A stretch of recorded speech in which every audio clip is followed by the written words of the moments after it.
What's up, everyone, and welcome to America's worst ever transport story, as narrated by yours truly. And when I say worst transport story ever, that is saying a lot because I have had it. I have been through so many just crazy transportation related experiences and stuff. So this is saying a lot when I say worst travel experience. Now, before I get into this yapathon that I'm going to get into now, I want to set the context. Okay, so this was spring break. This was a couple weeks ago, pretty much. I was initially supposed to go home and see my parents, see my family and stuff, but unfortunately for me, Texas is miles away. It is super expensive, especially during spring break season. Also, not to even mention, it's such a hassle even going there and coming back. Always the constant delays, always and there's just so much. I was just like, honestly, no. So, anyways, I'm just sitting home, bored, kind of deal, whatever. And one of my friends, in DC, was like, "Hey, you could come stay with me, whatever. Just come down." So I was like, "Hell yeah, why not?" Booked a ticket down, went there, and had a great time. It was such an amazing experience. I have a lot of friends in DC, and there's a good chance I might be moving there after I graduate. I'm a senior, and it's between either DC or New York City, to be honest. So I'm still making my mind in that sense. Yeah, in that sense, it's between one of those two. But anyways, had a great time. Headed back. Want to save some money, so that's why I decided to go Greyhound, right? Public transport. I've already done Greyhound once before. Awful experience. But not nearly as bad as this one, because boy was I in for a shock. But anyways, was supposed to head back. The bus was supposed to leave actually at about 8:10. Got there about 8. I was literally running in the station. I was just like, "Where's that bus?" Yada yada. Got there, and then 8:10 turned to 8:30, and to 9. And I was just like, "What is going on? What is going on?" At first, I thought maybe I was in the wrong, line or the wrong bus, and I was freaking out a little bit. So I started asking people. I met these two individuals. One of them, this guy from Indonesia, who had like mutuals on Instagram, pretty good person, and then this woman who had such a fun personality and was just someone who I met too, and she was also headed upstate New York. Mind you, this bus was initially supposed to take us from DC to New York City, and then from New York City we were supposed to catch a bus going like upstate, because it's an upstate bus. It's not a first rodeo, but it's my first rodeo from DC to New York. Even that, right? So, anyways, bus was super late, super confusing. Didn't know what was going on the whole time. So unprofessional, so professional. These public buses are so unprofessional, and they're ran by people who have no regard for time, treat people like they're cattle. I mean, transportation, let's be honest, even in America, flying, whatever, they treat you like cattle anyways. You have to go through TSA, you have to take off all this stuff, right? You don't get me on a rant. But public bus transportation is on another level, okay? They're just so rootsy for no reason. It's just like, damn, like I'm just trying to get on the bus and go home. Like I'm not even doing anything. But anyways, so just all the back and forth shuffling. Finally get on the bus, leaving around, I would say like 9:40, right? So that's about an hour, 30 minutes of just waiting, staying online, not knowing what's going on. Finally on the bus, headed to New York City. I'm falling out of sleep, I'm trying to take a nap, get some rest or whatever. And, I wake up. And not only is there a smell of just like burnt rubber and like gasoline, right? That should already raise some alarms, some bells, or should be going off probably. But imagine like the bus is feeling like this, okay? Like it's rumbling, okay? Like there's also like a sound going on. And I'm just like looking around, I'm like, is anyone not clocking this? Like what is going on? And this goes on for about 20 or so minutes. And I'm like literally terrified. I'm like, damn, is this bus about to blow up or something? Like what is going on? And then finally, the bus driver stops on the side of the road or whatever, somewhere, and is like, "Oh yeah, sorry y'all, one of the tires blew out, blah blah, we got a new bus." And then we waited there for about, I would say, 30 minutes. And so super confused. By this time, it was maybe like, what, like 1 a.m., maybe, I would say 1 a.m., or maybe like something around that range. Didn't know what's going on, all of that. Finally, another bus came, and they were like, "Okay, if you're going here, go on this bus." It was just so confusing. We didn't know what was going on. But regardless, even though we were confused, the, I guess, bus conductor or whatever he was or whatever, he still treated us awful and still was ordering people around like blah blah blah blah blah. Like it's on tears, okay? Like what is going on?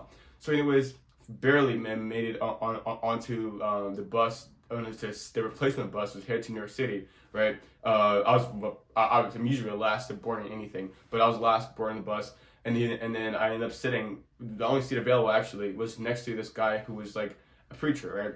And mind you, this guy was like, he was like half, okay, like from the waist down, like it was not, like he was just a torso pretty much, and he was like so like passionate, just so like just he was pretty much a street preacher for Jesus, for Christ. Like the people you see on the side of the streets, they have these signs and who like just are saying these things to people. Yeah, that's what he was. But so and mind you, so from the rest of the ride from there to New York City, which was about like about 2 hours probably, right, give or take, he would I'll say next to him, they would nonstop talking about Jesus, about Christianity, about Christ and stuff. Pretty much how to start. I turned to my left because he was standing to my left, and I was like, oh, like what's your story? Like, because this was a whole like experience, the whole grand experience. But I would say the people that I met and the stories that they had and the stuff that I heard and the people I saw and stuff are like priceless. Okay, because some of the most interesting people. When I say interesting, be it on all levels of the spectrum, good, bad, weird, crazy, what the fuck, are there, in the Greyhound stations and stuff. So, and these buses and stuff. So anyways, it's like, yeah, the whole time he's like telling me about scripture, about Christ, about the Bible, like all these things and stuff like that. And it was pretty interesting, to be honest. Like I love my still in conversations like that. And I'm a yapper, so I can talk for hours and on end without ever shutting the fuck up. He, like, in this story, which was so hilarious to me, like, he just added so many things, about his life story. Like, for example, so funny to me was, like, his whole story and his backstory and his lore and what he was saying, right? So, not only did he get run over by an 18-wheeler, he got run over by an 18-wheeler, and he said, like, he barely, like, crawled over to the side of the road or something. That's what pretty much, like, slices by in half, getting run over by an 18-wheeler. I mean, maybe it's true. I don't know. That he suffers from cancer and still does, apparently. What other things did he say? Oh, after getting run over by the 18-wheeler, this is number 3, he was on the operating table, right? And he died and went to hell, and people were like crying and like, all this punishment was going on. And then God like hugged him and like he spread his wings over him and covered him, and then now he's back to life. That's number 3. Number 4. And after this happened, he just suddenly like remembered all Bible scriptures and everything without ever having read by the Bible or any scriptures or anything beforehand. It was just dawned on him. And that's how he knows it is the truth. There's plenty of other little things that I could keep going on, but you get the gist. It was just hilarious. But he was a street preacher, and it was my first time ever really sitting down and really getting to know one, which was such a fun experience. So anyways, by this point we get back to New York City. Me and this other woman. I'm not sure if I'll name her. Probably, maybe. I don't know. But she's pretty chill. Like just definitely has that character. That was just so hilarious to just see and to experience, to be honest. But anyways, we rushed it to the little customer service desk or whatever. I kind of skipped the line, to be honest, because she was already there, and they're like, okay, well, earliest you can get back to earliest bus that leaves New York City to go upstate leaves at 8 a.m. Mind you, by this time it's like 2:30, right? We're all exhausted. We're just done. Like, we just want to get in a bus and go home. But they're like, however, there's a bus that comes around 6:30ish, whatever, that you can try and get on.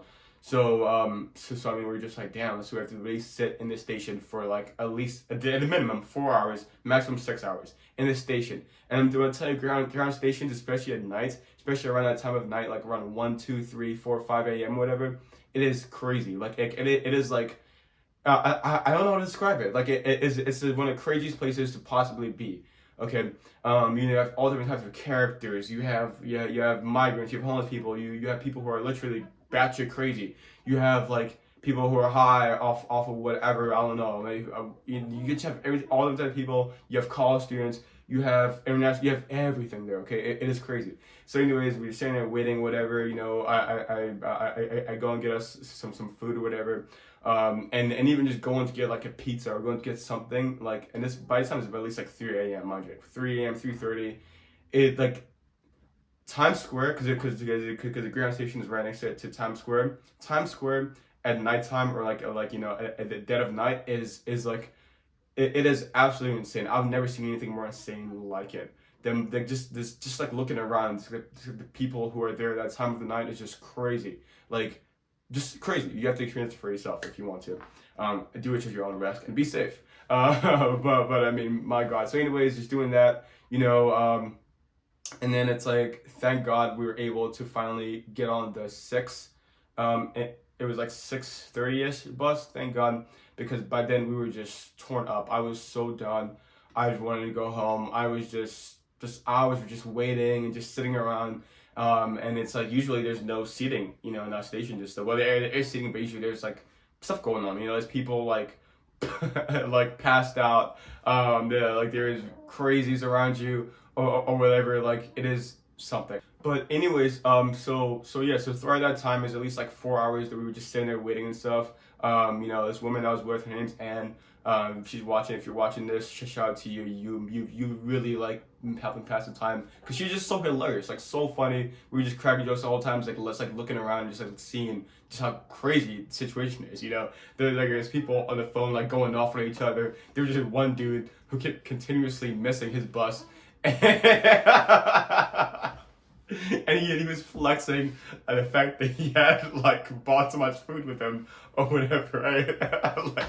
like he had this like big thing of like fried chicken, and he's flexing to the guy next to him who just like could not really care less. He was like, I got fried chicken. He literally talking to us, I got fried chicken, I've got mac and cheese. And like you get to be there to see it. Like it was just so hilarious. Having someone there who shared my really ratchet sense of humor, I could just laugh at anything, just made it just go by so much faster.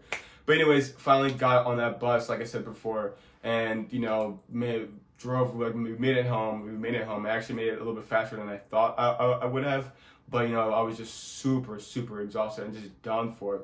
Yeah, like you know, I made it back just in time because just as I got back here into Syracuse, it was starting to snow and stuff, right? And we had like this huge snowstorm like days afterwards. So thank God I made it just in time. She made it in time from what I've heard. And yeah, like you know, that is my worst travel. Oh, and also I ended up missing my classes that day because I got home so late. When I really wanted to make it to class because I was on very thin ice for that class. I still am on very thin ice for that class, to be honest, because of attendance and stuff. But you know, still made it back in time. You know, thank God for showers and like actual human dignified living, because I mean after like hours of just you know just being in the same clothes, like not being able to really fully sleep and relax, it was nice to finally be back or whatever. But that's America's worst travel experience. Be sure to like, comment, subscribe, leave a few questions or whatever. I will be posting way more soon. You know, just things about my life, about what's going on, because I'm almost constantly having just wild ass experiences or just whatever is going on. And so yeah, be sure to check it out and let me know what you guys think. Hopefully you guys enjoy this video, and